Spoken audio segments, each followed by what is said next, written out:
संजीवनी welfare society.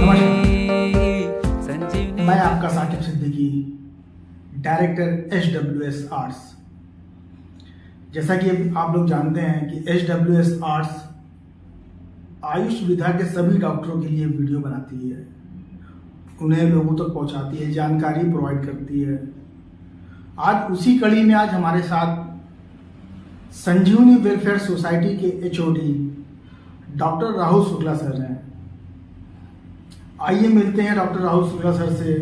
Sir नमस्कार। Sir नमस्कार sir, बहुत बहुत स्वागत आपका HWS आर्ट्स में।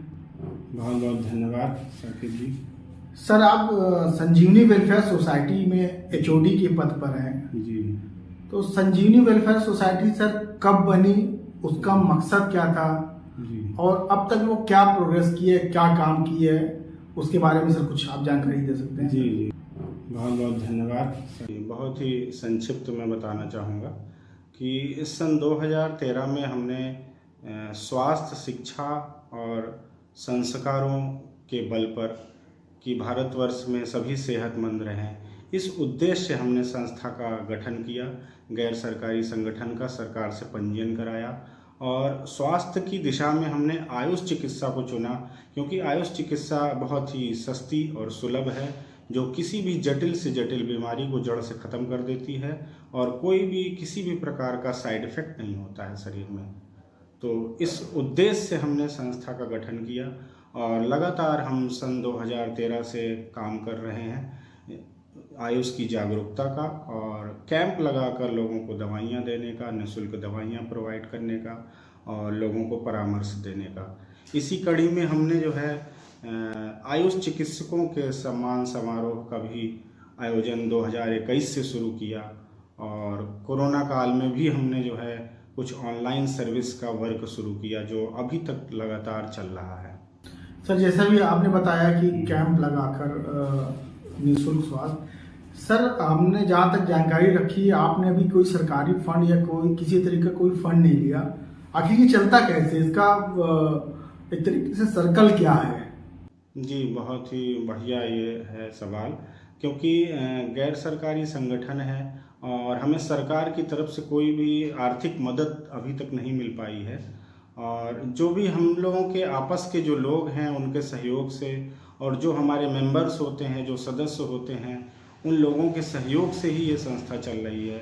और कुछ लोग डोनेशन भी करते हैं, दान भी देते हैं। उस प्रकार से ये संस्था जो है रनअप कर रही है।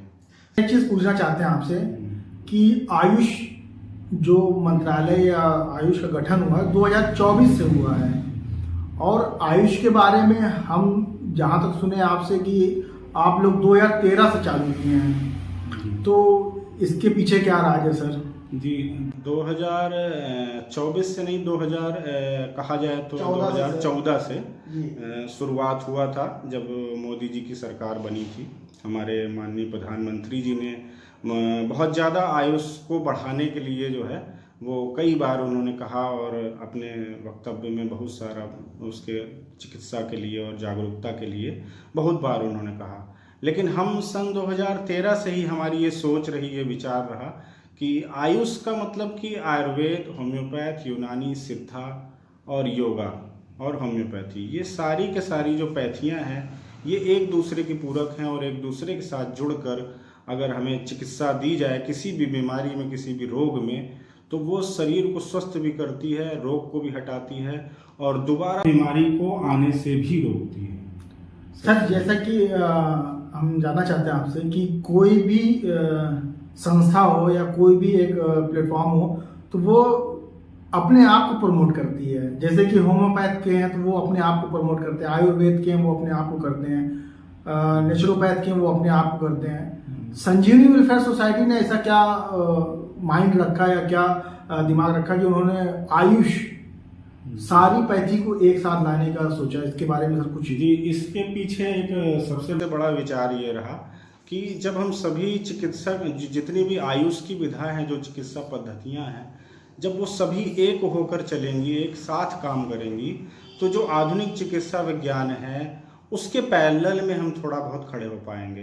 क्योंकि पैरेलल में खड़े होने की बात जहाँ तक है, क्योंकि उनके पास शल्य चिकित्सा का एक जो ऑप्शन है, उस ऑप्शन के चलते लोगों का थोड़ा सा ग्लैमर, थोड़ा सा उसकी तरफ रुझान लोगों का बढ़ता है, और जो शुरुआती दौर में बहुत जल्दी आराम लेने की वजह से उसका रुझान होता है। लेकिन ऐसा नहीं है, हमारी आयुष चिकित्सा भी जो है किसी भी बीमारी में उसको जल्दी भी ठीक कर सकती है, और जटिल से जटिल असाध्य बीमारी जो नहीं ठीक होती है उसको भी ठीक कर सकती है। लेकिन हमारा एकजुट होना बहुत ज़रूरी है। सभी चिकित्साएं एक दूसरे की पूरक हैं।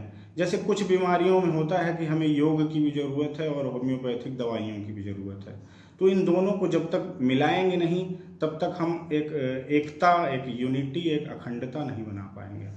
तो सर, आप आयुष को जो लेके चल रहे हैं, तो क्या आपके साथ आयुष डॉक्टर भी जुड़े हैं सर? जी, हमारे साथ बहुत से आयुष डॉक्टर जुड़े हुए हैं, और जैसा कि अभी मैंने कहा कि 2021 से जब हमने राष्ट्रीय आयुष गौरव सम्मान का कार्यक्रम जो शुरू किया, तो हम उसमें उसी तरह के पूरे वर्ष भर में चयनित जो डॉक्टर होते हैं, जो बहुत ही उत्कृष्ट कार्य कर रहे हैं, बहुत ही प्रशंसनीय बढ़िया कार्य कर रहे हैं, बहुत ही एक्टिव हैं अपने काम में और चिकित्सा सेवा दे रहे हैं समाज को, उन सभी डॉक्टरों को हम जो है चयनित करता है हमारा पैनल, और उसके आधार पर हम हर वर्ष उन चिकित्सकों को राष्ट्रीय आयुष गौरव सम्मान से विभूषित करते हैं। सर, एक चीज़ हमने और आपसे जानकारी चाहिए कि ऑनलाइन आप लोग पेशेंट देखने का काम कर रहे हैं, उसके बारे में सर कुछ बताइए कि ऑनलाइन पेशेंट कैसे देखते हैं, कहाँ से आते हैं? ऑनलाइन पेशेंट्स एक हम लोगों का इलेक्ट्रॉनिक मीडिया का साधन है, जो कि फेसबुक जो सभी लोग जानते हैं, तो उस माध्यम से एक विज्ञापन का दिया जाता है, और वो भी एक पर्टिकुलर बीमारी के बारे में रहता है। जैसे किसी भी एक विशेष बीमारी, मान लीजिए अर्थराइटिस है, गठिया जिसको बोला जाता है, या शुगर है, या मेंटल का कोई पेशेंट है जो मानसिक बीमारियों से ग्रस्त है, तो एक एक बीमारी के अलग अलग जो चिकित्सक, जो विशेषज्ञ होते हैं, वो विशेषज्ञ ऑनलाइन माध्यम से या वीडियो कॉलिंग के माध्यम से पेशेंट से बात करते हैं, उनकी बीमारियों को जानते हैं और उनको परामर्श देते हैं, और उनकी दवाइयाँ भी निःशुल्क भेजी जाती हैं। मतलब निःशुल्क सारा काम हो रहा है जी। तो संजीवनी सर, आने वाले वक्त में कोई उनका कुछ एम, कुछ लक्ष्य या कुछ करने वाली हो?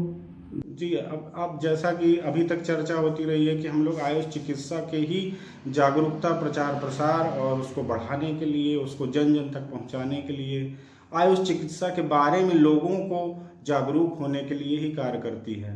अभी एक आगामी जो योजनाओं में कहा जाए तो हम लोग आयुष चिकित्सा में एक आयुष मेले के भी आयोजन का विचार बन रहा है, उस पर भी वर्क होगा आगे। अगर सभी तरह के जो है रूपरेखा और विचार हमारे अच्छे रहे तो उस पर भी काम किया जाएगा। नमस्कार सर, इसी तरह आप लोग के बीच हम वीडियो लाते रहेंगे। आप सभी लोगों से बस छोटी सी निवेदन है कि हमारे वीडियो को लाइक करें, सब्सक्राइब करें और ज़्यादा से ज़्यादा लोगों तक पहुंचाएं। धन्यवाद।